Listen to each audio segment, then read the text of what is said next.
స్థాయిలో వాళ్ళ వాళ్ళ కాలాల్లో ఉన్న సమస్యల్ని ఆధారం చేసుకొని వాళ్ళు సమాజాన్ని మంచి మార్గంలో పెట్టడానికి చేసిన కృషిని గుర్తించి మనందరం కూడా వాళ్ళకి కృతజ్ఞత చెప్తున్నాం. మీరందరూ విద్యార్థులు కాబట్టి విద్యార్థులకు ఏదైనా ఒక అధ్యయనం చేసేటప్పుడు మీకు ఒక టైం లైన్ తెలియాలి. అసలు సమాజం ఎక్కడి నుంచి వస్తుంది అనేది కూడా మీకు అర్థం కావాలి. అది అర్థమైతేనే మీకు చదవాలి. ఎక్కడ పడితే అక్కడ చదివితే చదువు అర్థం కాదు. ఒక టైం లైన్ ఒక దగ్గర తీసుకోవాలి. భారతదేశం అని అంటే ఎక్కడ తీసుకోవాలి అనేది ముందు మనకి తెలియాలన్నమాట. అది తీసుకుంటే ఈ కాలంలో ఎప్పుడో క్రీస్తు పూర్వము, క్రీస్తు పుట్టే ఇప్పటికి 2023 సంవత్సరాలు అని గడితే అంతకుముందు ఇంకొక 10,000 సంవత్సరాలు ఇంకా ఉన్నది, అవుతున్నది 1000 సంవత్సరాలు. ఎంతో మంచి చరిత్రలు ఉన్నాయి.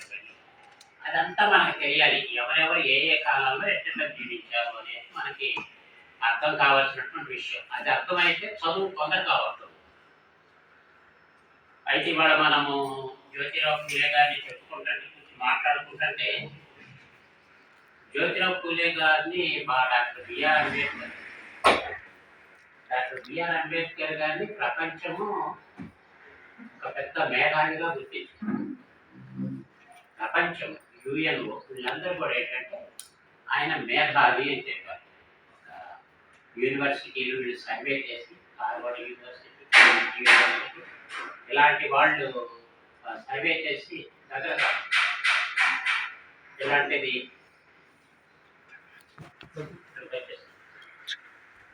వాళ్ళు సర్వే చేసి వాళ్ళు చేసింది ఏంటంటే ప్రపంచంలో మేధావుల్ని ఒక 100 మందిని ఐడెంటిఫై చేశారు. 100 మందిని ఐడెంటిఫై చేసిన తర్వాత ఈ 100 మందిలో ఎవరు గొప్పవాళ్ళు అనేది ఒక చర్చ వచ్చింది. అయితే వాళ్ళకి ర్యాంకింగ్ చేస్తూ వాళ్ళ కాంట్రిబ్యూషన్ సొసైటీకి ఏం చేశారని వెతుకుతూ పోతే నంబర్ 1లో డాక్టర్ బిఆర్ అంబేద్కర్ గారు ఉన్నారు. ప్రపంచంలో మేధావి డాక్టర్ బిఆర్ అంబేద్కర్. వేరు వేరు అంశాలు ఉండొచ్చు, కానీ ఆ యూనివర్సిటీ చేసినటువంటి సర్వేలో వాళ్ళ స్టూడెంట్స్ని హార్వర్డ్ యూనివర్సిటీ, వాళ్ళ కొలంబియా యూనివర్సిటీ లాంటి దగ్గర ఆ విద్యార్థులందరినీ కూడా వాళ్ళు పరిశీలన చేసి వాళ్ళ కాంట్రిబ్యూషన్స్ అన్ని లెక్కలు కట్టి వాళ్ళు చేశారు. అంటే బాబాసాహెబ్ అంబేద్కర్ గారు మేధావి అన్నారు. తర్వాత అట్లనే ఆయన అన్నిటిని గుర్తించి యుఎన్ఓ ఆయన బర్త్డేని నాలెడ్జ్ డేగా సెలబ్రేట్ చేస్తారు. అంటే ఒక నాలెడ్జ్ అనే పదానికి ఎవరు ప్రతిబింబము, ఎవరు అని అంటే అంబేద్కర్ గారు గుర్తు అనమాట. ఒక నాలెడ్జ్ డే అనేది ఆయన పేరు మీద ఆయన బర్త్డే జరుపుతున్నారు. అంటే ఇది ఒక చాలా గొప్ప విషయం. ప్రపంచం మొత్తంలో ఒక నాలెడ్జ్ డే చేయడానికి, నాలెడ్జ్కి రిలేట్ చేయడానికి అంబేద్కర్ గారిని అడుగుతుంది. అయితే అంబేద్కర్ గారు ఇంత గొప్పవాడని ప్రపంచం చెప్తుంటే అంబేద్కర్ గారు ఆయనకి నాకు 3 గురువులు అని చెప్పారు. ఆయన గురువులు బుద్ధ భగవానుడు, అంబేద్కర్ గారికి ఒక గురువు. ఆయన చెప్పిన నాకు 3 గురువులు ఉన్నారు. అందులో బుద్ధుడు, గౌతమ బుద్ధుడు, బుద్ధ భగవానుడు, తర్వాత కబీర్ కూడా సమాజంలో ఇది కాంచనం పద్యాలు పాడుకుంటూ పాటలు పాడుకుంటూ ఆయన ఒక వేదాంత ద్వారానే చెప్తూ ఉంటారు. ఆయన కబీర్. తర్వాత ఆయన జ్యోతిరావు పూలే. అంటే ఒక ప్రపంచ మేధావి, ఒక ఎంతో గౌరవం పొందుతున్న, ప్రపంచంలో గౌరవం పొందుతున్నటువంటి వ్యక్తి ఆయన పూలే గారిని నా గురువు అని చెప్పారు. అన్నప్పుడు దానికి ఏం లేదు, మనం అది ఒక అద్భుతమైన విషయం. ఆయన ఎదక్కముందే, అంబేద్కర్ గారు ఎదక్కముందే పూలే గారు నా గురువు అని చెప్పారు. కాబట్టి పూలే గారికి ఆ ప్రాధాన్యత ఉన్నది. అంబేద్కర్ గారికి ఎంత ప్రాధాన్యత ఉందో ప్రపంచంలో ఇప్పుడు పూలే గారు నాటినటువంటి బీజాలే అని మనం గుర్తుపెట్టాలి. అయితే పూలే గారు ఇది ఏమిటి పాత్ర ఏంటంటే మనం ఒకసారి చూద్దాం. సమాజాన్ని ఒకసారి మనం పరిశీలించినట్లయితే సమాజంలో మనం వాళ్ళు ఎప్పుడూ చెప్తూ ఉంటారు. ఏం చెప్తూ ఉంటారంటే భారతదేశము చాలా అద్భుతమైన దేశం, భారతదేశం అంత గొప్ప దేశం ప్రపంచంలో లేదు అని చెప్తుంటారు, చాలా మంది చెప్తుంటారు. అది నిజమా అబద్ధం?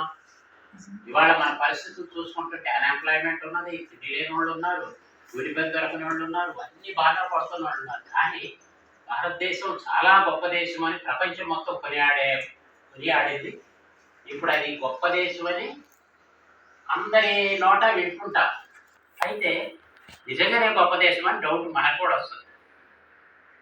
ప్రపంచంలో భారతదేశానికి చాలా పేరు ఉన్నది, అతి గొప్ప దేశం అని ఉంటుంది. అయితే ఇది నిజమే. ఇది ఎప్పుడు నిజం అంటే ఇప్పుడు ఈరోజు నిజం అని కాదు. అది అశోక సామ్రాట్ ఎవరైతే ఉన్నాడో, అశోక చక్రవర్తి, ఆ కాలంలో జరిగినటువంటి అభివృద్ధి, ఆ కాలంలో ప్రజలు జీవించినటువంటి జీవన విధానం, వాళ్ళ స్థితిగతులు, ఆర్థిక స్థితిగతులు, సామాజిక స్థితిగతులు, వాళ్ళ ఆచార వ్యవహారాలు, ఇవన్నిటిని దృష్టిలో పెట్టుకొని ఆనాటి విద్య, నలంద విశ్వవిద్యాలయాలు ఇవన్నీ చెప్తుంటారు. మీరు చదువుతుంటారు. ఆనాడు అది అద్భుతమైన దేశం. అంటే ఈనాడు కాదండి, ఈనాడు మనం బాగున్నాం. ఇందులో ఏమీ డౌట్ లేదు.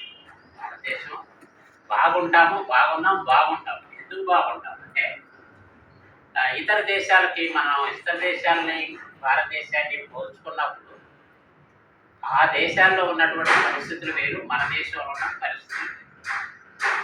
అక్కడ సరైన ఎడరాని దేశాలు ఉన్నాయి, ఎప్పుడు మంచులో కూరుకుపోయే దేశాలు ఉన్నాయి, పంటలు పండని దేశాలు ఉన్నాయి, ఇవన్నీ ఉన్నాయి. కానీ భారతదేశానికి దొరికినటువంటి అదృష్టం ఏంటంటే ఇక్కడ శీతోష్ణ స్థితి.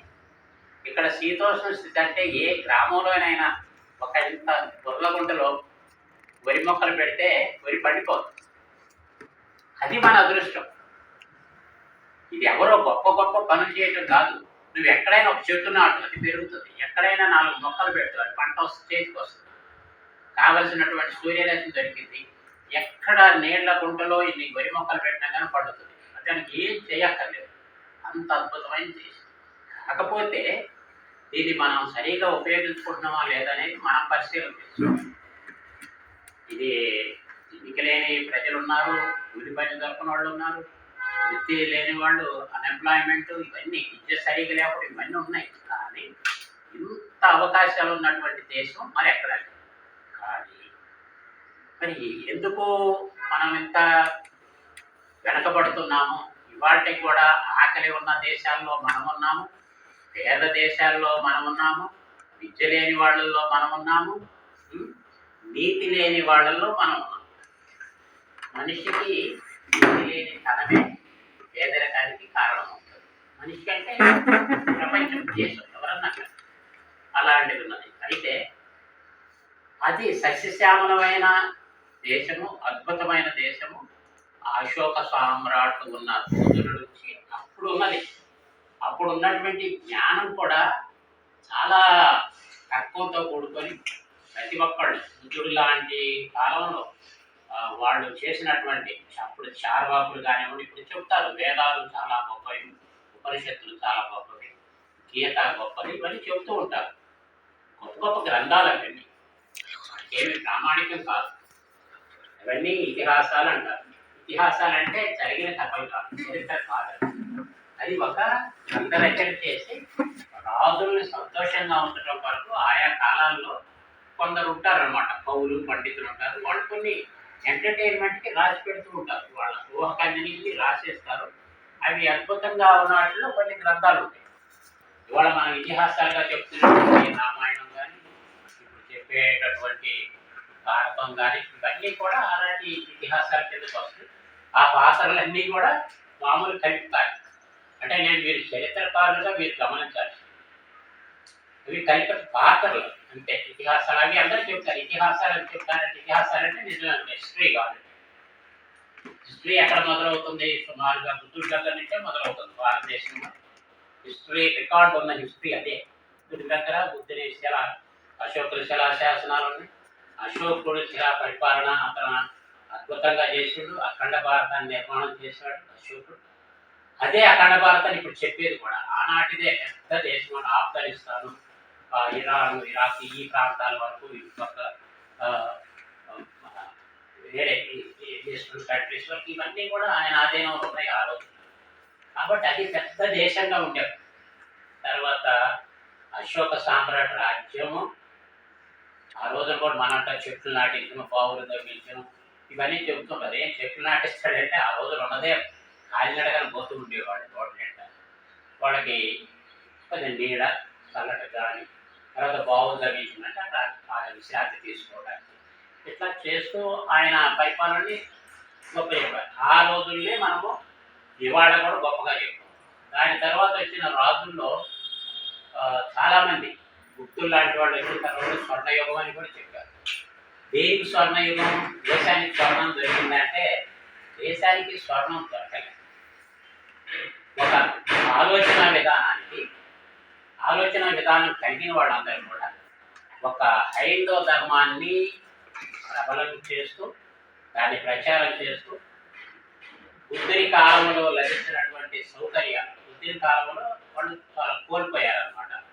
బుద్ధుని కాలంలో బుద్ధుడు చెప్పింది ఏమి లేదు. ప్రతి వ్యక్తి కూడా తనను తాను నిర్మాణం చేసుకోవాలి, ఎవ్వరు చెయ్యరు. అంటే దేవుడు అనే మాట లేదు, దేవుడనే ప్రసక్తి, ఈ దేవుడు అనే పదవి ఇవన్నీ కూడా ఎవరో వాళ్ళ స్వలాభం కొరకు ప్రజల మీద రుద్దుతున్నటువంటి అంటే గ్రామీణ వర్గాన్ని దృష్టిలో పెట్టుకొని చెప్పిన మాట్లాడుతున్నారు. ఇదంతా వాళ్ళ జీవనం గడుపుకోవడం కొరకు చేస్తున్నది. వాళ్ళు యజ్ఞాలు చేపిస్తారు, యాగాలు చేపిస్తారు, ఇవన్నీ చేపిస్తుంటారు, ఎన్ని క్రతువులు చేపిస్తుంటారు. వీటన్నిటి వల్ల కూడా ఏమవుతుంది? సంపద అంతా కూడా వాళ్ళకి ఎక్కువ అవుతుంది. ఉదాహరణకి ఇప్పుడున్న సమాజంలో వాళ్ళు చేసిన పనుల వల్ల ఒక్కొక్క యజ్ఞానికి యాగానికి యజ్ఞం చేస్తే ఒక్కోసారి 1,00,000 జంతువులను కూడా బలిచ్చేవారు. యజ్ఞం వేసేవారు అంటే 1,00,000 జంతువులు పోతే ఒక దేశంలో ఎంత కష్టం ఉంటుంది. వ్యవసాయదారుల సంగతి ఏంటి? వాళ్ళు పొలాలను పండించుకోవాలి కదా. అవన్నీ తప్పు అని బుద్ధ భగవానుడు అప్పుడు వాళ్ళకి ఎదురుపడ్డ తర్వాత ప్రజలు కూడా అంగీకరించారు ఆయన. ఎందుకంటే మా పశువులు పోతున్నాయి, మా పంటలు పోతున్నాయి, రాజు పోతాడు, రాజుగారు రమ్మన్నారంటారు, ఎవరు ఇష్టం వచ్చింది వాడు పశువులు ఎత్తుకొని పోతాడు, పంటలు తీసుకొని పోతారు యజ్ఞానికి అని. అట్లా సమాజం అంతా బాగా అస్తవ్యస్తం అయిన తర్వాత అప్పుడు బుద్ధ భగవానుడు వచ్చిన ఆ రోజుల్లో ఆయన చెప్పాడు, యాగాలు యజ్ఞాలు ఇవన్నీ కూడా స్వలాభానికి చేసేది, మీరు దేవుని పేరు మీద చేసేది మీరు నమ్మకం, మీరు మిమ్మల్ని మీరు నిర్మాణం చేసుకోవాలి, మనిషికి మనిషే నిర్మాణం చేసుకోవాలి, ఇంకెవరు చేయరు అనేది ఆయన చెప్పేసి ఆ ఆచార వ్యవహారాలన్నీ ఖండించినందువల్ల ప్రజలందరూ ఏమయ్యారంటే ఆయనకు అభిమానులు. రైతులకు వాళ్ళ జంతువులు వాళ్ళకు ఉన్నాయి, వ్యవసాయానికి అట్లే పంటలు దక్కి అనవసరంగా మంటల్లో పోసే పాలు, నెయ్యి ఇవన్నీ ధాన్యము, పశువులు అన్నీ కూడా అవన్నీ సేవ్ అయ్యాయి. అందువల్ల అట్లా మంచి సమాజం ఏర్పడుతుంది. దానివల్ల ఎప్పుడైతే పూజారి వ్యవస్థలో వాళ్ళకి లాభం లేకపోయిందో వాళ్ళు ఏదో పని కట్టుకొని కొంతకాలానికి ఈ బౌద్ధము ఇది లైన్లో ఉంటే లాభం లేదు, దీన్ని ఎట్లయినా మనం కూలదోయాల్సింది అనుకొని చివరికి ఆ బౌద్ధ రాజుల్ని చంపి రాజ్యానికి వచ్చి హైందవ సమాజం అనేది ఒక నిర్మాణం చేశారు. ఈ హైందవ సమాజంలో హైందవ భావము బాగా పాటించబడిన రోజులే గుప్తుల స్వర్ణయుగం. స్వర్ణయుగం అంటే స్వర్ణం రాలే మనకు, కానీ అది స్వర్ణయుగం ఎట్లా అంటే వాళ్ళు చెప్పిన ఆలోచన హైందవ ఆలోచనలు. హైందవ ఆలోచనలు ఏంటి అని అంటే అంతా కూడా దైవదత్తం, దేవుడు ఇచ్చింది, ఈ సృష్టి అంతా దేవుడే, మనం దేవుడు పుట్టించిన మనుషులని ప్రకృతి అన్నీ కూడా దేవుడి ద్వారానే వచ్చినాయని చెప్తూ అన్ని దుర్మార్గాలు అయితే వాళ్ళు చెప్పినటువంటి కుల వ్యవస్థ, ఉదాహరణ కుల వ్యవస్థ తీసుకుంటాం.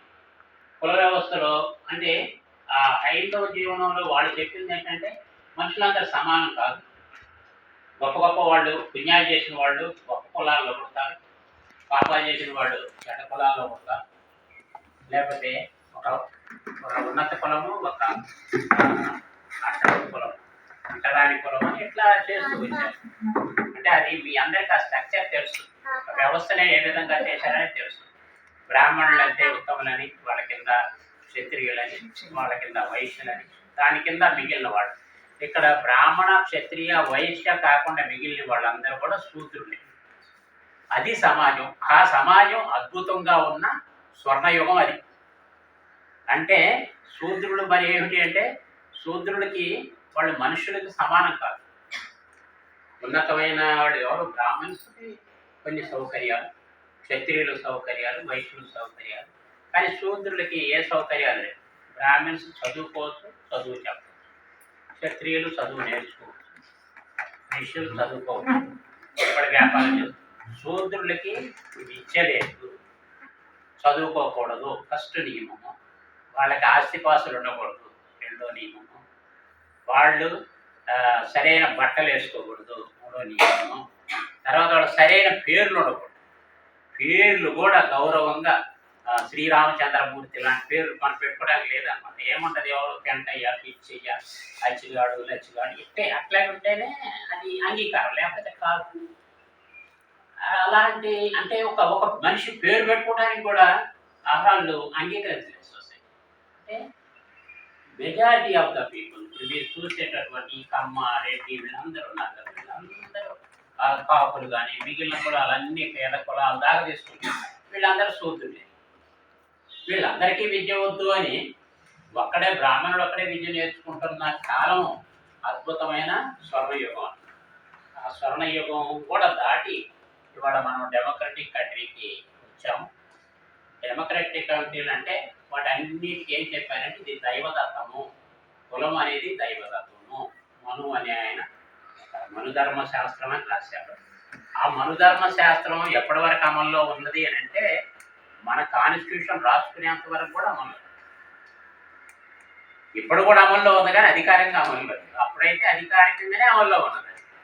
మన కాన్స్టిట్యూషన్ వచ్చిన తర్వాత మనుషులందరూ సమానం కాదు అనే ఏ హైందవ భావం ఏదైతే ఉన్నదో, ఇప్పుడు మన హిందూ మతంగా చెప్పుకుంటున్న భావం ఏదైతే ఉన్నదో దానికి విరుద్ధంగా మనుషులందరూ సమానమే అని మన కాన్స్టిట్యూషన్ మనకి రాసుకోవడం జరిగింది. ఇది అద్భుతమైనటువంటి మార్పు. లేకపోతే చదువు కూడా లేదు. అందరికీ చదువు, అందరికీ ఆస్తి ఉండొచ్చు, అందరూ సమానులే, అందరికి అవకాశాలు ఉండాలి అనేది ఇవన్నీ కూడా కాన్స్టిట్యూషన్ వచ్చిన తర్వాత మెరుగుపడ్డటువంటి విషయం.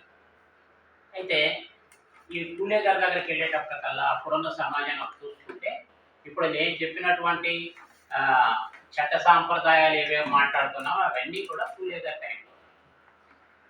పూలే గారి టైంలో ఆయన గారు ఒక శూద్ర కులంలోనే పుట్టాడు. శూద్ర కులం అంటే అందరు శూద్రులే, మిగిలిన దేశమంతా శూద్రులే వాళ్ళకి. కాబట్టి కులంలో పుట్టి ఆయన పరిశీలన చేశాడు ఏం జరుగుతుంది సమాజం. ఆయన సామాజికంగా ఒకటి ఆలోచన చేసి అసలు ఈ సమాజం మొత్తంలో కూడా దరిద్రమైన పరిస్థితిలో ఉన్నది ఎవరు అని చూశాడు. ఆయన జ్ఞానం, ఆయనకు ఆ జ్ఞానం ఎందుకు వచ్చిందంటే ఆయన వేరే ఒక ఈ వెస్ట్రన్ వాళ్ళ ఫిలాసఫీ చదువుతూ దాంట్లో ఒక మహానుభావుడు రాసిన హ్యూమన్ రైట్స్ గురించి ఒక బుక్ రాశాడు. ఆ బుక్ చదివాడు. చదివినందువల్ల మనిషికి హక్కులు కావాలి అనే దాని మీద ఆయన గారు ఆలోచన చేస్తూ ఎవరు అందరికంటే అధ్వాన స్థితిలో ఉన్నది ఎవరు భారతదేశంలో చూశాడు. ఆ రోజు ఎవరు ఎస్సీలా, ఎస్టీలు, ఇప్పుడు మనం అనుకునే ఎస్టీలా, బీసీలా ఎవరు ఏంటి అంటరాని వాళ్ళు అయితే అప్పుడు అంటరాని వాళ్ళు ఉన్నారు. అయినా వాళ్ళు గుర్తుపట్టింది ఏంటంటే అన్నిటికంటే దుర్భరమైన బ్రతుకుతున్న పరిస్థితి ఎవరున్నారంటే ఒక స్త్రీ ఉన్నది అనేది. అంటరాని వాళ్ళు అనే వాళ్ళకంటే కూడా స్త్రీ దుర్భరంగా ఉన్నది. అప్పుడు వాళ్ళిద్దరు భార్యాభర్తలు అనుకున్నారు స్త్రీని మనం ఎట్లా బాగు చేయాలి, స్త్రీ పరిస్థితులను ఎట్లా మెరుగు చేయాలి. బాల్య వివాహాలు ఉన్నాయి. ఒక 60 ఏళ్ళోడు 50 ఏళ్ళోడు 13 ఏళ్ళ అమ్మాయిని పెళ్లి చేసుకున్నాడు. 67-70 రంగులో చచ్చిపోయేవాడు. ఈ అమ్మాయి అప్పటికి 20 ఏళ్ళకి వచ్చేది. అప్పుడు ఏం చేసేవాళ్ళు, ఆమె విధవరాలని చెప్పి గుండు చేసేసి ఇంట్లో ఉంచేవాళ్ళు, ఒక పని మనిషిగా వాడుకునేవాడు. అంటే తర్వాత వాళ్ళని ఇంకా వేరే మిస్యూజ్ కూడా వాళ్ళు చేస్తూ ఉండేవాళ్ళు. ఇవన్నీ గమనించిన తర్వాత స్త్రీని బయటికి తీసుకురావాలంటే ఏం చేయాలనేది అప్పటికి వెస్ట్రన్ ఫిలాసఫీలో ఎడ్యుకేషన్ ఇంపార్టెన్స్ తెలిసింది. అంతా కూడా 1850 ఆ ప్రాంతం వెస్ట్రన్ ఫిలాసఫీ తెలుసు కాబట్టి విద్య ముఖ్యమనేది అర్థమైంది. అప్పుడు మహిళలకి పిల్లలకి విద్య చెప్పాలని అన్న తర్వాత ఫస్ట్ స్టెప్ వాళ్ళు తీసుకున్నది పిల్లలకి, ఆడపిల్లలకి విద్య. అది ఎప్పుడు తీసుకున్నారు? మన స్వతంత్రం రావడానికి 100 సంవత్సరాల ముందు. మనకి 1947లో స్వతంత్రం వస్తే అంత 100 సంవత్సరాల ముందు వాళ్ళు ఆ ప్రయత్నం చేశారు. అంటే ఎప్పుడు 1848 ఆ సంవత్సరంలో బాలికల కొరకు పాఠశాల ఓపెన్ చేశారు. చేసి విద్యని డెవలప్ చేయాలంటే మళ్ళీ అప్పుడు కూడా ఒక బ్రాహ్మణ వర్గం ఉండేది, అదే అడ్డుపడుతుంది. వాళ్ళే ఉన్నత వర్గంగా పిలువబడుతుంది. తర్వాత వాళ్ళు పడి అన్ని చేస్తే కూడా మన సావిత్రి ఆడపిల్లలకి మగవాళ్ళ చదువు చెప్పడం ఏంటి అనేది మొదటి ప్రశ్న. కాబట్టి ఆ ప్రశ్నకి సమాధానం చెప్పాలి కాబట్టి ఆయన ఏం చేశాడు, భార్యకే చదువు చెప్పి ఆమెను టీచర్గా తయారు చేసి ఆమెని టీచర్గా పంపించి చదువు చెప్పించారు. అది ఒక ఫస్ట్ స్టెప్లో చేసింది. అయితే దాన్ని సమాజం ఎంతో వ్యతిరేకించింది. సావిత్రిబాయి పూలే గారు పోయి ఆమెని చదువు చెప్పడము, తర్వాత వాళ్ళు కొడకబట్టడం, పేడ కొట్టడం, కోడిగుడ్లు కొడుతూ ఉండేవాళ్ళు, చికాకు చేసుకుంటేవాళ్ళు. ఆమె చేసేది ఒక చీర బ్యాగ్లో పెట్టుకుంటూ స్కూల్కి పోయినాక ఏదైతే ఈ ఉడికాయ పైన తీసి పడేసి అది కట్టుకొని పాఠం చెప్తూ మళ్ళీ వచ్చి ఇలాంటి చాలా చేశారు. పూలే గారు ఆడపిల్లల్ని సంరక్షించడం కొరకు అసలు ఆడపిల్లల గురించి పూలే గారు చెప్పే దాంట్లో మహిళలకి ఉన్నటువంటి అదృష్టం ఏంటంటే అందమైన వెంట్రుకలు అంటే తరం చుట్టూ మంచి బాగుంటుంది కదా, అలాంటిది ఆడపిల్లని బలవంతంగా గుండు చేయించడం అనే దాన్ని ఆయన బాగా వ్యతిరేకిస్తే వీళ్ళందరికీ చెప్తాడు పోయి వాళ్ళందరూ, అరే బాబు ఎందుకు ఆడపిల్ల సౌందర్యంగా ఉన్నది, హాయిగా ఉండే ఎందుకు చేస్తున్నారు, చెయ్యొద్దు అని అంటే వాళ్ళు వినరు. అప్పుడు అంటే ఒక ఈ బ్రాహ్మణ ఆచార వ్యవహారంలో ఉన్నోళ్ళు ఒక టీమ్గా ఉండి ఏదో చేస్తూ ఉంటారు, ఎప్పుడు అల్లావలు చేస్తుంటారు, అంటే ఖాళీగా ఉండవు. అంటే మేము చేయకూడదని నేను ప్రచారం చేస్తూ తిరిగితే మేము చేసేది అన్నారు. అప్పుడు పూలే గారు ఏం చేస్తారంటే ఈ వెంట్రుకలు జుట్టు కత్తిరించే వాళ్ళు ఉంటారు కదా, మంగళీయం అనేది ఉంటా ఉన్నారు, ఆ వృత్తి బార్బర్ వృత్తిలో ఉన్నవాళ్ళని వాళ్ళందరినీ పిలిచేసి, అంటే ఎంతమందిని వేలల్లో పిలిచి 50,000 1,00,000 మందిలో వాళ్ళందరూ మీటింగ్కి వచ్చిన తర్వాత ఆడపిల్లలకి ఎప్పుడు గుడి చేయొద్దు అని మీటింగ్లో చెప్పారు. వీళ్ళందరూ అంగీకరించారు. వీళ్ళే సామాన్యుల ఎవరు ఈ లింగం తగ్గుకోరు కదా, మీరు చేయకపోతే మా పిల్లలకు మేమే గుళ్ళు చేసుకుంటామని వీళ్ళు కత్తిపెట్టి వీళ్ళు చేసుకుంటాము అంటే అంత మార్పు. ఒక వ్యక్తికి ఒక బాలికి ఉండాల్సినటువంటి తన సౌందర్యాన్ని చూసుకుంటూ కాపాడుకోవడానికి కూడా హక్కులు లేని రోజులు, జ్ఞానం లేదు, అజ్ఞానంలో ఉంచడము, బానిసగా ఉండడము, విధవలకే వివాహం అనేది, విధవరాలు అయితే వివాహం లేదు. తర్వాత ఎవరో కూడా వీళ్ళని భర్త లేని వాళ్ళని కానీ ఎవరైనా చిన్నపిల్లలు కానీ ఏదైనా చేస్తే వాళ్ళకి గర్భిణీ ఏదో వస్తే కూడా ఏదో చేసేవాళ్ళు. అప్పుడు పూలే గారు వీళ్ళు ప్రత్యేకంగా ఒక ఆశ్రమాన్ని కట్టేసి వీళ్ళందరినీ కూడా ఈ బాధలకు గురైన వాళ్ళందరినీ కూడా అక్కడ చేర్చుకొని ఎట్లా చేస్తూ ఉండేవాళ్ళు. వాళ్ళు పూలే గారి దంపతులు వాళ్ళిద్దరిని చూస్తే ఇక్కడ ఏమవుతుందంటే పూలే గారు గొప్పతనాన్ని గురించి ఎంత చెప్పినా అది ఎవరికి దక్కుతుందంటే అసలు దక్కాల్సింది సావిత్రిబాయి. ఆమె నడుపుతూ ఉన్నది, ఈయన ప్రోత్సహిస్తూ వస్తున్నాడు కదా. ఆయన గారు కూడా చాలా పనులు చేశారు. వాళ్ళు ఇద్దరుగా కలిసి చేసినటువంటి అద్భుతమైన పని. అంటే ఒక మగ మనిషికి తోడుగా ఒక ఆడ మనిషి ఉంటే, ఒక ఆడ మనిషి వెంట ఒక మగ మనిషి ఉంటే ఎంత అద్భుతాలు చేయొచ్చు అనేది వాళ్ళిద్దరిని గురించి మనకు ఉదాహరణగా మిగిలిపోతుంటారు. అలాంటి సేవలు చేసినారు. కాబట్టి ఆ సందర్భంగా మనందరం గుర్తు చేసుకోవటం కాకుండా ఆ జీవనాన్ని మనం అర్థం చేసుకోవాలి. వాళ్ళ పూలే గారి గురించి మీరు మాట్లాడాలంటే పూలే గారి గురించి మీకు తెలియాలి. సావిత్రిబాయి గారిని, పూలే గారిని గురించి మాట్లాడాల్సి వస్తే మీకు తెలియాలి. ఎందుకంటే మీరు అందరూ విద్యార్థులు చదువుకుంటున్నారు, కాంపిటేటివ్ ఎగ్జామ్స్ రాస్తున్నారు. అది తెలియదు అంటానికి లేదు. అంబేద్కర్ గారి గురించి తెలియాలి, బుద్ధుడి గురించి తెలియాలి, అశోకుడి గురించి తెలియాలి. ఎవరైతే సమాజాన్ని మంచి మార్గంలో పెట్టాలనుకుని ప్రయత్నాలు చేశారో అలాంటి వాళ్ళందరి గురించి తెలుసుకోవాలి. ధ్వంసం చేసిన వాళ్ళ గురించి తెలుసుకోనక్కర్లేదు. ఎందుకంటే అట్లా ఒక బీజాలు ఎట్టెట్ట పడ్డాయి, ఎట్టెట్ట వృక్షాలుగా ఎదిగినాయి, ఎట్టెట్ట ఫలాలు ఇచ్చినాయి, ఆ ఫలాలను మనం ఎట్లా అనుభవిస్తున్నాం. ఇందులో మీరు మీరు చేస్తూ మాట్లాడుతూ కూడా ఎంత చెప్పారు, ఆ పూలే గారు లేకుంటే మాకు ఈ బ్రతుకు కూడా ఉండేది కాదనేది నిజమే. కానీ ఇవాళ ఉన్నటువంటి మహిళలకి కనీసం పూలే గారు తెలుసా? తెలియదు. పెద్ద పెద్ద ఆఫీసర్లుగా ఉంటారు, ఆఫీసర్లుగా వాళ్ళకు కూడా తెలియదు. పూలే తెలియదు, సావిత్రిబాయి పూలే తెలియదు. ఎవరైతే ఒక మహిళలకి ఒక హక్కుని తెచ్చిపెట్టి, ఒక అవకాశాన్ని తెచ్చిపెట్టి వాళ్ళని నిలబెట్టారు కదా, తెలియదు. కానీ నేననేది ఏంటంటే, మీకు తెలుసుకోవడంలోనే మీకు జీవితం. మీరు ఏదో తప్పించు తిరిగితే లేదు జీవితం. ప్రతి అంశాన్ని తెలుసుకోగలరా, తెలుసుకోగలిగినప్పుడే మీకు మీరు గుర్తుపట్టాల్సింది ఏంటంటే, ఇప్పుడు నేను ఒకవేళ అంబేద్కర్ గారి గురించి చెప్తే పూలే గారి బీజాలు ఉన్నాయి అంబేద్కర్ గారు. కాబట్టి పూలే గారిని గొప్పవాడని చెప్పినా అంబేద్కర్ గారు అవుతాడు, అంబేద్కర్ గారు గొప్పవాడన్నా పూలే గారు అవుతాడు. కాబట్టి నేను మీకు చెప్పేది ఏంటంటే జ్ఞానం. ఇప్పుడు మీరు జ్ఞానం ఆర్జనలో ఉన్నారు కాబట్టి మీరు జ్ఞానార్జన చేయాలంటే చాలా కష్టపడటమే కాదు, దాంట్లో ఉన్న విచక్షణ వైపు వెళుతూ ఉండాలి. విచక్షణ అప్లై చేయాలి. ఎటు వెళ్ళాలి, ఏ మార్గం వెళ్ళాలి. మనం అజ్ఞానంలో పోతూ ఉంటే మనము ముందుకు వెళ్ళలేము. ఇంకా మన దగ్గర చాలా ఉంటాయి, మీ నమ్మకాలు ఉంటాయి. కానీ ఈ నమ్మకాలను పరిశీలన చేసుకోవాల్సిన పని మీకున్నది. ఎవరైనా కూడా, నేను కానీ మీరు కానీ ఎవరైనా.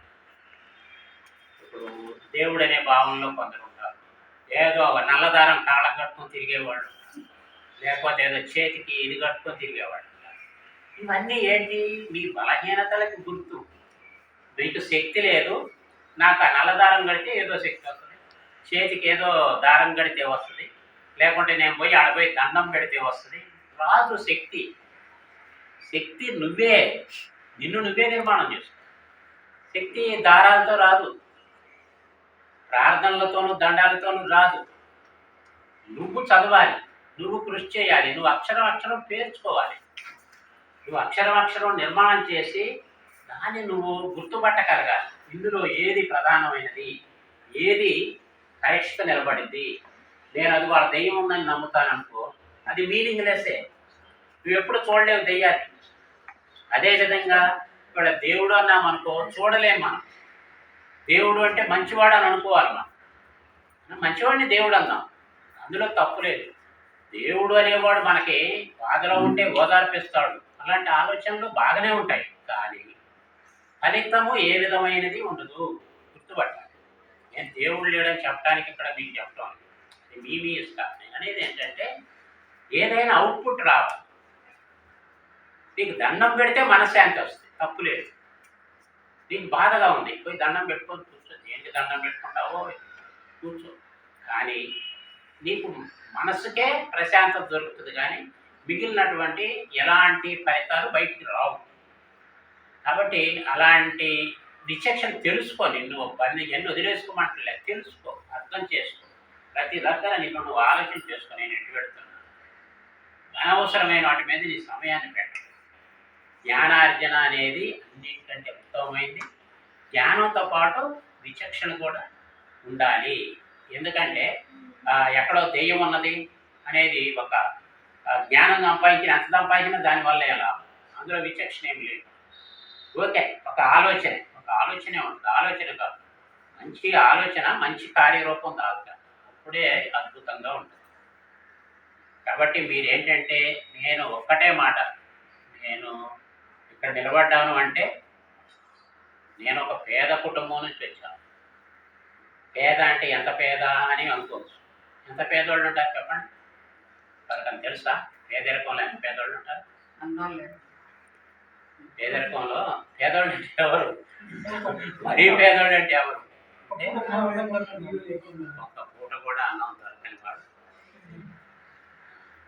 అంతేకాదు, ఒక పూట అన్నాన్ని కూడా అవసరమైతే ఒక దగ్గర అడిగి, అమ్మ నాకు అన్నం పెడతారా, అడిగే రోజులు ఉన్నాయి కూడా. అయిపోయి ఆ పేదరికంలో చాలామంది జీవిస్తారు. నేను పేదరికంలో జీవించాను. నేను మీలాగనే మామూలు కూలి పని చేసుకునే పేరెంట్స్,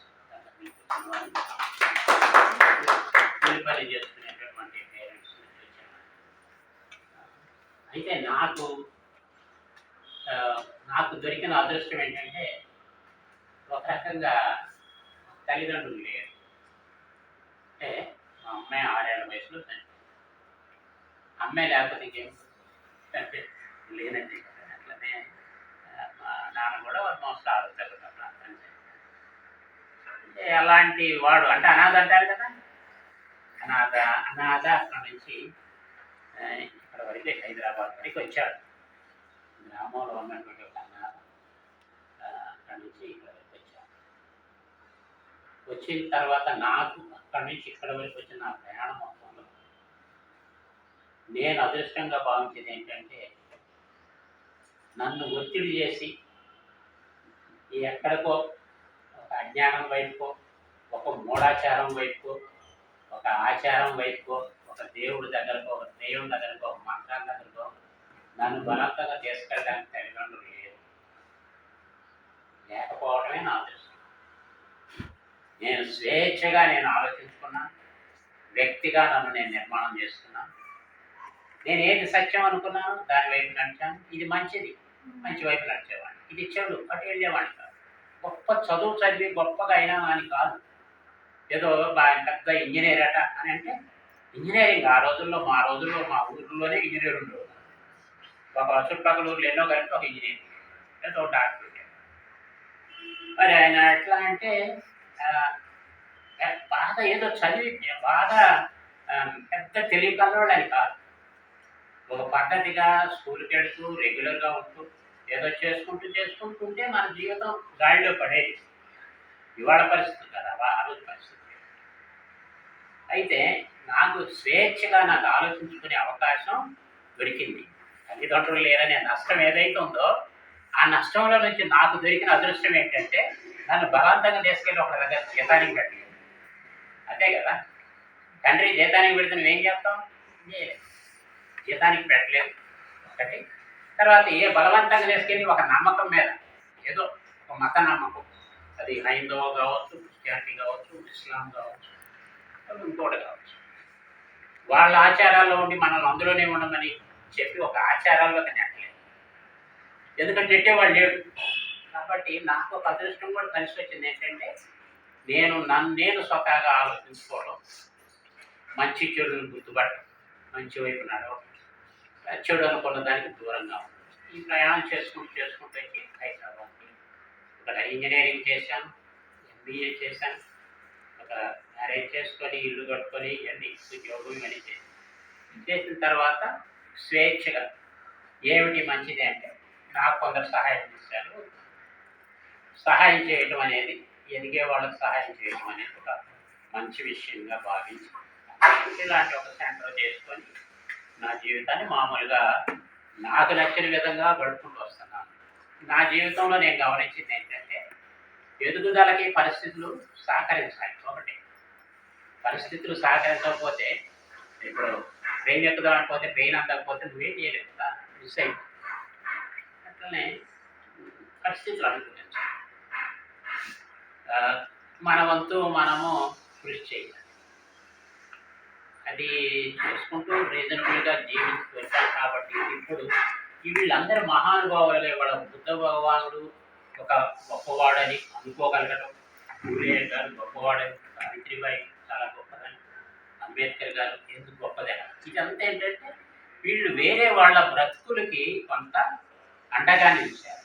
వాళ్ళ జీవితం బాగుపడటానికి వాళ్ళు తోడ్పడ్డారు. సమాజంలో మార్పు తీసుకురాగలరు. ఎప్పుడు కూడా ఏంటంటే ఒక మంచివాడు ఎట్ట గుర్తుపడతారు, గొప్పవాడు ఎవడు అంటే వాళ్ళు చెప్తారు అన్నమాట. గొప్పవాడు ఎవరు అంటే డెఫినేషన్ల ప్రకారం జ్ఞానం ఉండేవాడు గొప్పవాడు అంటారు. జ్ఞానం ఉండాలి. జ్ఞానం ఒకటే ఉంటే సరిపోద్దంటే కాదు, శీలం కూడా ఉండాలి. అంటే క్యారెక్టర్ కూడా ఉండాలి. క్యారెక్టర్ లేకుండా నీకు ఎంత జ్ఞానం అన్నా నువ్వు దాని విలువని. కాబట్టి జ్ఞానం ఉండాలి, శీలం ఉండాలి. తర్వాత మూడో అంశం కూడా ఉంటుంది, నా ప్రజలు, నా సమాజం అని చెప్పి ఆ సమాజానికి ఏదైనా నష్టం జరుగుతూ ఉంటే అలాంటి అన్నింటినీ కూడా పరిష్కరించేటటువంటి ఒక ప్రయత్నం చేయగలిగిన వాడిని గొప్పవాడి కింద అనుకుంటారు. అందువల్ల వీళ్ళందరూ గొప్పవాడు. నేను చెప్పినటువంటి జ్ఞానం సాధించారు, శీలంతో ఉన్నారు, తర్వాత సంఘం పట్ల ప్రజల పట్ల ఆ శ్రద్ధ తీసుకున్నారు. వాళ్ళ సమస్యల్లో ఉన్నప్పుడు వాళ్ళు పరిష్కారం మీరు నేను వ్యక్తిగతంగా కూడా నా విషయం కూడా చెప్పాను. మీరు అనుకుంటున్నాను నాకేమి లేదని అనుకునేవాడు. కానీ మీ అందరి దగ్గర నేను చూసేది ఏంటంటే మీ తల్లిదండ్రులు కనీసం మిమ్మల్ని డిగ్రీ దాకా పీజీ దాకా మిమ్మల్ని పోషిస్తూ వచ్చే రాగలిగే వాళ్ళు ఉన్నారు, పేరెంట్స్ ఉన్నారు. మీరు చాలా దృష్టం. మీరు ఎన్నో చెప్పదు నాకు అది లేదు ఇది లేదు ఏం కావాలి ఏమక్క ఎక్కడో చెట్టు కింద కూర్చొని చదువుకున్నా కూడా నేను చదవాలని నేను ఎప్పుడైనా నాకున్న చిన్న కోరిక ఏంటంటే మీరు ఏదైనా ఒక చిన్న ఉద్యోగం తీసుకొని పోయి మీ అమ్మ నాన్న దగ్గరికి వెళ్ళి నాన్న నాకు ఉద్యోగం వచ్చింది, అమ్మ నాకు ఉద్యోగం వచ్చిందని చెప్పగలిగితే అంతకంటే అద్భుతమైన రోజు. అంత ఉద్యోగం అనేది ఏమి లేదు ఎంతన్నా కానీ వాళ్ళు ఎదురు చూస్తూ ఉంటారు. అయితే రెండో అంశం ఏంటంటే ఇప్పుడున్నటువంటి కాంపిటీషన్లో కొన్ని మీకు సాధ్యం కాకపోవచ్చు. సాధ్యం కానంత మాత్రాన జీవితం అయిపోతుంది. ఏ చదువు లేకుండా కూలి పని చేసో పొలం పని చేసో మీ పేరెంట్స్ మిమ్మల్ని ఎంతవరకు తీసుకొచ్చారు బ్రతికించగలిగారంటే మీరు వాళ్ళకంటే బెటర్గా ఉన్నారు కదా. 4 అక్షరాలు వచ్చు ఏ బ్రతకాలనుకుంటే ఎక్కడ దగ్గర పోయి ఏ షాప్లో పని చేసినా కూడా బ్రతకగలుగుతాం. బ్రతుకుల గురించి ఆందోళన పడకండి. కానీ బ్రతుకులో ఒక నిలకడ రావాలి, ఒక చిన్న ఉద్యోగం రావాలి, రేపు కుటుంబాన్ని చేసుకోవాలని ఇది ఒకటి ఉంటుంది. కానీ సాధించడం ఇంపార్టెంట్గా చెప్తున్నాను. సాధించలేకపోయినా కూడా ఏదో అయిపోతుంది అనుకున్నాను. ఎందుకంటే మీరు చాలా ఎదుగున్నారు. మీరు జీరోలో లేరు. మీరు ఎప్పుడు పోయినా ఎక్కడ పోయినా కూడా మీరు 10,000 రూపాయలు ఏ పని చేసినా సాధించుకోవచ్చు. మార్పు ఎప్పుడు వస్తుంది? మరి ఇట్నే ఉంటామంటే లేదు, ఎప్పుడో మార్పు వస్తుంది. ఇప్పుడు చేస్తూ పోతూ ఉంటే వస్తుంది. ఒక ఇసుక అమ్మిన వాడు లక్షాధికారి అవుతాడు, లారీలు కొంటాడు. మనకు కావాలని ఇసుక వేయడానికి వస్తాడు. స్టార్టింగ్లో మాకు తెలిసేవాడు లారీ ఇసుక వేస్తే 25 రూపాయలు వాడికి కమిషన్ ఇచ్చేవాడు. వాడు ఇవాళ 10 లారీలు ఉన్నాయి. అట్లా ఇటుకేసేవాడు ఉంటాడు. ఏదైతే అట్టడుగున పని ఉండదో ఆ పని దగ్గరికి వెళ్ళి చేసిన వాళ్ళందరూ కూడా బోల్డ్ అందరూ ఎదిగిన వాళ్ళు ఉన్నారు. అంటే ఆర్థికంగా ఎదగటం కాదు, మనిషిగా కూడా ఎదగాలి. మనిషిగా ఎదగటం అంటే మీ క్యారెక్టర్ శుభ్రంగా ఉండాలి. దాన్ని పాడు కానించుకోకూడదు. ప్రమాదవశాత్తు ఏదన్నా వృధలో పడితే గబగబా లేచి కడుక్కొని శుభ్రం చేసుకుని మళ్ళీ ఎవరు దూకాలి. తప్పులు జరగవని కాదు, మనుషులు తప్పులు జరుగుతాయి. జరిగిన గుర్తుపట్టాలి. ఇది తప్పు, ఒరే ఇందులో భయం ఏంటి, వెంటనే పక్కకు వచ్చేయాలి, శుభ్రం కడుక్కోవాలి, మళ్ళీ దాన్ని మంచి దాన్ని వెళ్ళాలి. కాబట్టి సాధించడంలో కూడా అవకాశాలు వస్తాయి, రాకపోవచ్చు. కానీ మీరు స్థిరంగా మానసికంగా బాగా ఉండి మీరు దేన్నైనా ఎదుర్కోవడానికి సిద్ధంగా ఉండాలి. అంటే నేను ఎగ్జాంపుల్ ఇందాక చెప్పినాను కదా, తల్లిదండ్రులు లేని పిల్లగాడు బతుకుతూ వచ్చాడంటే బతకొచ్చు అనేది చెప్తున్నాను మీ అందరికి. ఇంకా మీరు ఇంకా చాలా వండర్ఫుల్ పొజిషన్లో ఉన్నారు. నేను మీ అందరి బ్యాక్గ్రౌండ్లో కనీసం 2 ఎకరాలు పొలం ఉంటుంది. తల్లిదండ్రులు కష్టపడి పనిచేసి మిమ్మల్ని చూస్తున్నారు. అందుకని ఎక్కడ అధైర్యపడాల్సింది లేదు. కానీ మీరు చేసే కృషిలో మీ వేస్ట్ కానివ్వకండి. టయాన్ని వేస్ట్గా అంటే అనవసరమైన విషయాల్లో కాకుండా మీ చదువు, సమాజంలో మంచి చెడు ఈ లైన్లో మీరు వెళ్తూ ఉండాలి. నేను నా కోరిక ఒక్కటే చెప్పాను. తర్వాత ఎవరు నాకు 3,000 మిగిలినాయి అన్నారు. ఎవరు 3,000 మిగులుతుంది? 3,000 నీకు మిగిలినాయి. ఇప్పుడు నేను 3,000 వసూలు చేశాను అనుకోని దగ్గర ఎమ్మటే డిస్కరేజ్. అట్లా కూడా కాకుండా మీరు కూడా సమాజంలో ఒకళ్ళు నేను కొంత నడుస్తున్నాను, మీరు కూడా కొంత నడవడానికి సిద్ధం కావాలి. ఇప్పుడు కూడా నేను నడవలేకపోయినాను అనుకో, ఒకవేళ నేను మిమ్మల్ని అంటాను, అరే 3,000 అన్నాడు, 1000 ఫీజు ఇవ్వండి, 500 ఫీజు వేయండి అనుకోవచ్చు.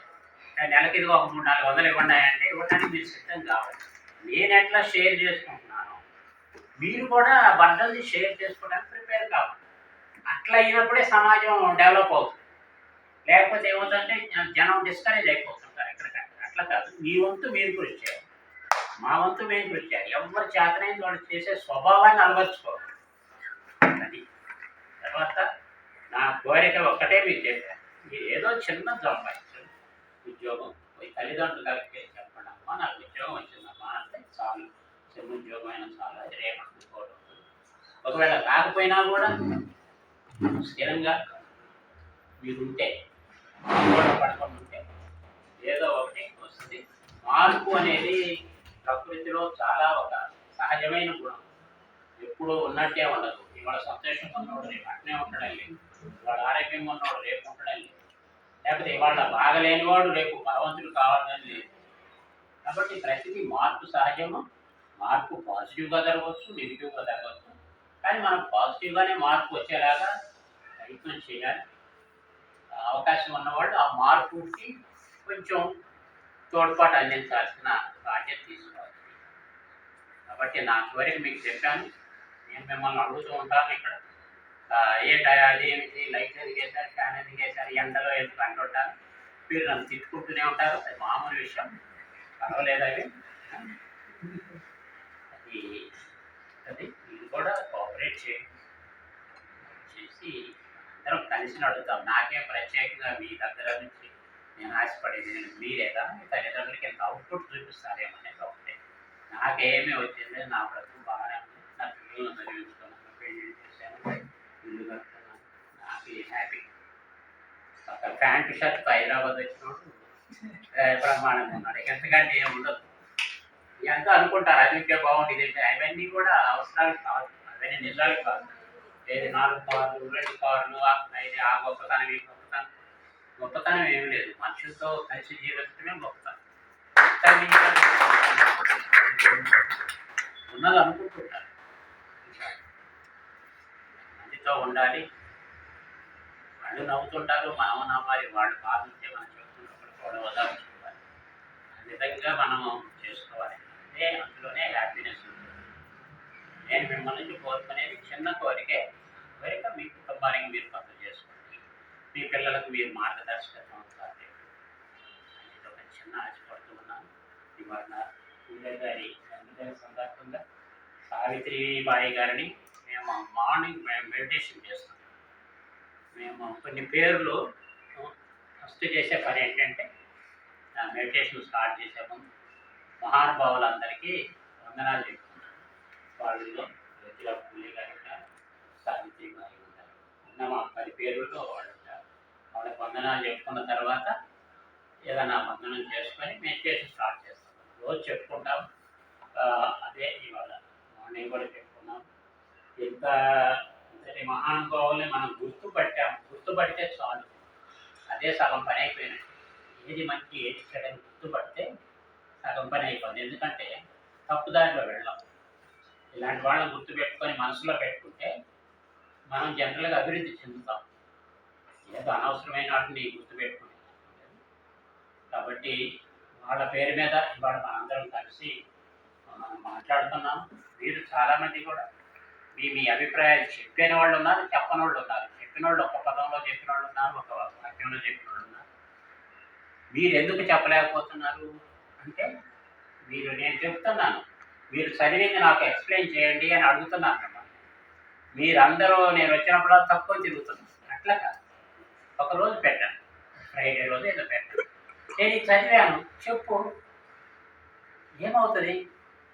మీరు చెబుతూ ఉంటే ఏమవుతుందంటే మీ దగ్గర ఉన్న బలహీనత తెలిస్తే కరెక్ట్ చేసుకో. లేదా నీవు ఒకటి ఏదన్నా తప్పుగా చెప్తున్నాను తెలిసిన వాడు ఇంకొక విధంగా చెప్తాను. ఇప్పుడు నేను మాట్లాడుతుంటాను. నేను కూడా తరపున మధ్యలో హార్వర్డ్ యూనివర్సిటీ అంటాను, కొలంబియా యూనివర్సిటీ ఉంటుంది.